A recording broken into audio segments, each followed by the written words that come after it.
ఇప్పుడు ఒకసారి దగ్గర రాజు మా ముందు జరగండి మా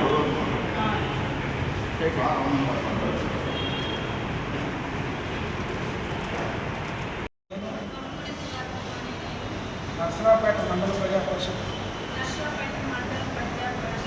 ఉపాధ్యక్షురాలిగా ఎన్నికైనందున అమలులో ఉన్న శాసనం ప్రకారం భారత రాజ్యాంగం పట్ల యథార్థమైన శ్రద్ధానిష్టలు కలిగి ఉండగలనని నేను స్వీకరించబో బాధ్యతను విశ్వసనీయంగా నిర్వహించగలనని భగవంతుని పేరిట సత్యనిష్టతో ప్రమాణం చేయించున్నాను.